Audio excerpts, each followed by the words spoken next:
Why 93% of the people in the gym never lose belly fat? You're moving over into that 7% today after watching this video. Hi, my name is Michael Diamond. I'm a biochemist, microbiologist, and a medical doctor. I've made transformations like these happen over and over again, in 90 days or even in 7 months, and they're done by a few simple tricks that anyone can do. My client James, at 59 years young, achieved his dream physique by using these simple tips. He was actually still able to enjoy a good steak on the weekends. JL lost over 50 pounds in 16 weeks and finally saw his six-pack because of the one habit we implemented at Sculpt by Science. And the same goes for Wayne and the hundreds of clients of coach. These tips are the best kept secret in the fitness industry. So if you're watching and you're trying to lose those extra pounds or your belly fat, you're actively working towards a significant health milestone. I used to think that my metabolism was slow or I had terrible genetics. Fixing these mistakes gave me the confidence that my metabolism and genetics weren't the problem. In this video, I'll be explaining the 8 mistakes you're making and how to fix them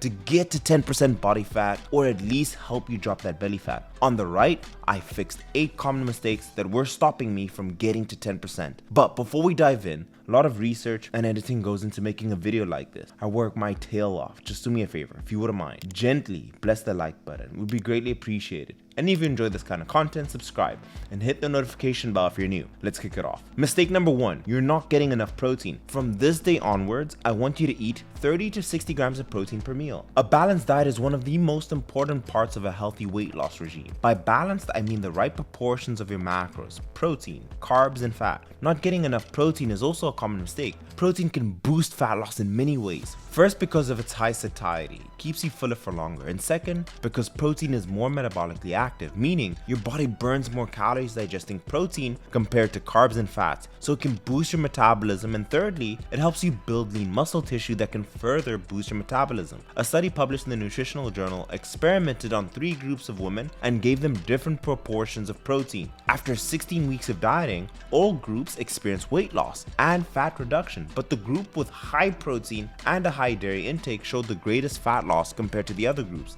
This group also gained more lean tissue, while the group that had adequate and low dairy intake lost lean muscle mass. Additionally, high protein and high dairy groups had greater reduction in belly fat and trunk fat compared to the dairy group. When going on a caloric deficit, it's recommended a protein intake of around 1 gram of protein per pound of body weight. So if you're 187 pounds, you should eat 187 grams of protein, or you can round it off to 190. If you're gonna have 4 meals in a day, then I would recommend eating 48 grams of protein per meal. Mistake number 2, underestimating calories. This is a common mistake, and it's for the same reason I always emphasize tracking your calories and macros, because it's really easy to underestimate your portions. A particular aspect of underestimating calories is often associated with drinking your calories. Many popular beverages such as sugary sodas, your fruit juices, your flavored coffees, alcoholic drinks can pack a significant amount of calories. It's common for people to overlook these liquid calories and not include them in their overall caloric calculations for the day. Another aspect is not tracking what you eat, especially when you're new to a dieting program. My suggestion here is to use a food scale along with a calorie tracking application like MyFitnessPal and record everything you eat at least for a day or a week. Get good at understanding the labels and food portions. A 2002 study compared 2 groups. Group 1 had professional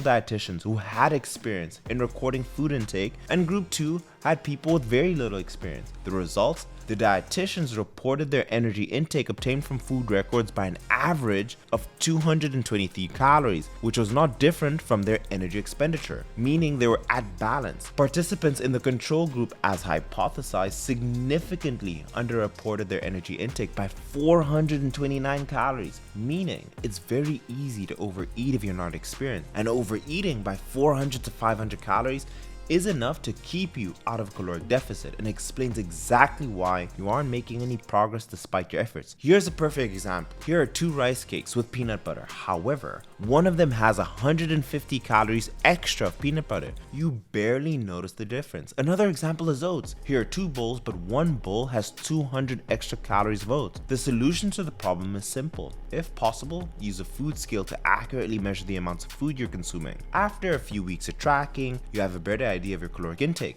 So this is something I've been doing for you guys. For the first 24 hours of this video being released, I will let you know what calories you should be eating to lose belly fat. Just comment down below your gender, age, weight, height, and how many times you want to train. And for the boy, gently tap the like button and I'll let you know how many calories you should be eating. Mistake number 3, metabolic positioning. When losing stubborn fat, many people hit a roadblock. They follow all the right steps, like a calorie deficit, exercise, and tracking their macros, but still struggle to see results. This happens because our bodies are smart and adapts to different metabolic positions. This happens when you're in a caloric deficit for too long and you hit a plateau, meaning you stop losing weight even though you're eating less. Here's why this happens. When scientists or fitness coaches speak of metabolism, they're typically referring to your total daily energy expenditure, TDEE, also known as the total number of calories you burn each day. And this is broken down into 2 key components. Firstly, it's your basal metabolic rate, and secondly, it is your non-resting energy expenditure. Focusing more on your physical activity and NEAT, non-exercise activity thermogenesis, which is the energy expended for everything you do that is not sleeping, eating, or anything that's sports-like. It ranges from working, typing, performing yard work, undertaking agricultural activities, and even fidgeting. When in a caloric deficit for an extended period of time, your body senses the decline in food intake and automatically decreases energy expenditure by down-regulating your NEAT. NEAT increases with overfeeding and decreases with underfeeding. So as you continue to diet, your body gets even smarter. It finds subtle and subconscious ways to conserve energy, which slows down your metabolism. This means that even though you may be doing intense workouts and hitting your macros, you may be finding yourself being sedentary for the rest of the day. This is proven by a study done by Buchard and colleagues. The response to exercise with constant energy intake in identical twins. Research showed that although the twins had the exact same diet and training routine, the twin who moved more, stood up more, and had an overall higher NEAT lost 18 more pounds in 90 days. So, to avoid this mistake, keep your body in an optimal metabolic position. Stay active throughout the day, even if it's just small movements, and avoid prolonged periods of sedentary behavior. Incorporate more non-exercise activities into your routine, like taking breaks to stretch or going for short walks. These seemingly small changes can make a big difference in creating a caloric deficit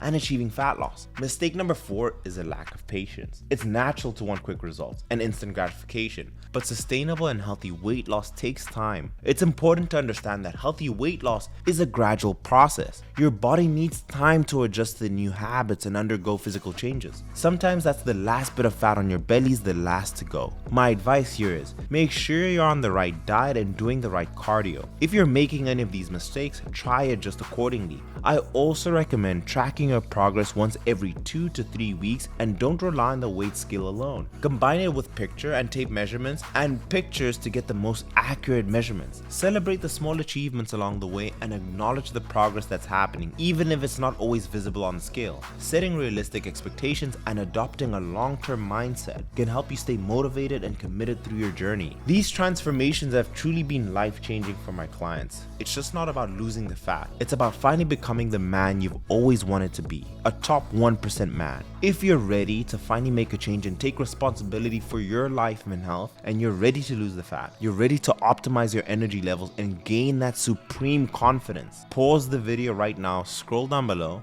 and click the link where it says one-on-one coaching and fill out the application to work with me. Schedule your diagnostic call where we'll truly figure out what you would need to do to help you reach your goal. Let's move on to mistake number 5. Drastically dropping your calories too quickly. We live in a very fast world where people want fast results. According to plasticsurgery.org, liposuction is the second in surgeries performed after breast augmentation in 2019. When people are eager to lose weight, they often reduce their calories drastically, like 700 to 800 calories, in the hopes of seeking quick results. I've seen so many people make this mistake, but in fact, this approach can backfire and hinder your progress rather than accelerate it. Let me explain. Drastically cutting your calories can send your body into survival mode. Your body doesn't know that you're trying to lose weight. It perceives the sudden caloric reduction as a threat and responds by slowing down your metabolism to conserve energy. This adaptive response is an evolutionary mechanism designed to help it survive during times of lack of food. Imagine your body as a bank account and the calories you eat as money in that account. When you drastically cut calories, it's like suddenly reducing your income without adjusting your expenses. Financial stress can force you to make drastic changes to your lifestyle. You might have to cut back on essential expenses, compromising on your overall well-being and happiness. As a result, when you drastically cut your calories, your body learns to adapt to change and use fewer calories, making it harder to lose weight and fat. Additionally, severe calorie restriction can lead to nutrient deficiencies, muscle loss, and a decrease in your overall energy levels, making it challenging to sustain long-term progress and even perform your workouts well.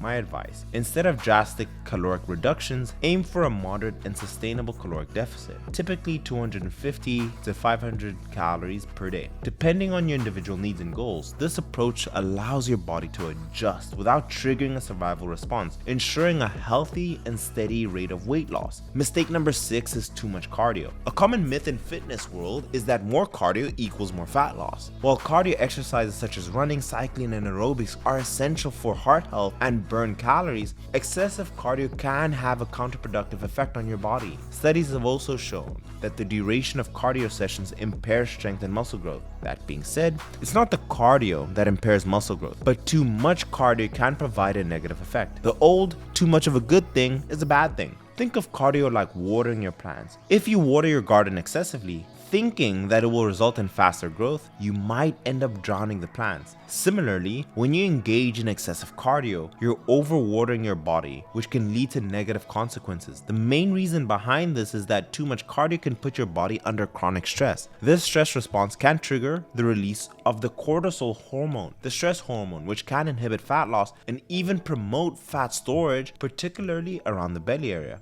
For those people who want to look good on the beach, you can get away with doing 30 minutes of cardio daily, granted that your diet is in check. A few tips about how to go about your cardio. Number 1, combine cardio with strength training. While cardio is important for burning calories, incorporate strength training into your routine is equally as important, and it helps build lean muscle mass, which will increase your resting metabolic rate, allowing you to burn more calories throughout the day. Number 2, always train before cardio if your primary goal is to maintain or build muscle and then lose fat. 3, if possible, separate your sessions of cardio and training. Mistake number 7, too many cheat days. Doing this occasionally won't get in the way of anything, but doing it too frequently can give rise to micronutrient deficiencies. Cheating itself is not a mistake. In fact, I think you should cheat. It makes your diet a whole lot more enjoyable and generally improves your dietary compliance and thus gives you long-term results. How you cheat matters. Let me explain. For example, the biggest mistake I see people make with cheating is 1, you cheat too frequently. 2, you eat too much in a cheat meal. 3, you indulge in cheat days and not meals. 4, you're eating too much dietary fat.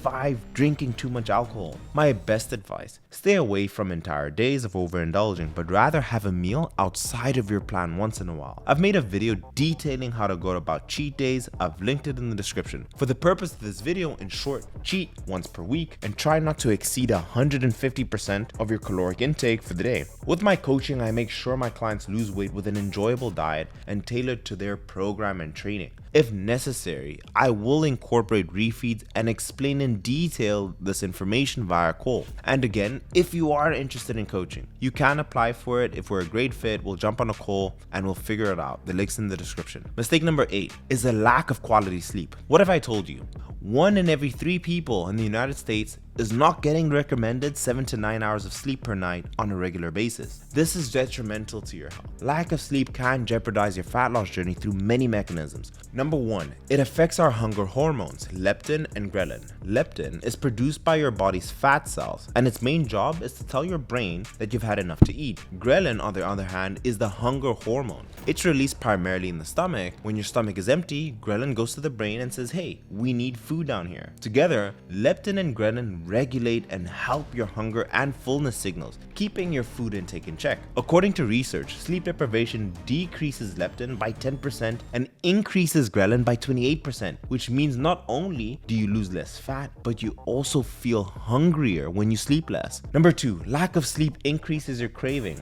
According to a Swedish, lack of sleep does not only increase caloric intake by 250 to 300 calories, but also increases your cravings for high carb meals, your junk food and the sweets. 3, you lose more muscle mass than fat when you sleep. A 2018 study by Wang and colleagues had a group of participants in a caloric restricted diet, and they separated them into 2 groups. A control group that slept normal hours, and one group slept 1 hour less for 5 nights, and the results were staggering. Both groups lost equal amounts of weight due to the caloric restriction. But this was the interesting part. The group that slept enough hours lost approximately 85% of fat, and in completely inverse proportion, the group that slept 1 hour less lost 85% of that weight as muscle mass. The study simply highlights the importance of sleep and the essence to true body recomposition. It's in my own experience, if we truly want to achieve pure fat loss, we simply have to pay more attention to how much sleep we're getting. In simple terms, disruption or little sleep will lead to a state of decreased metabolism and increased appetite and cravings. Additionally, too little sleep triggers cortisol spikes. The stress hormone signals your body to conserve energy to fuel your waking hours.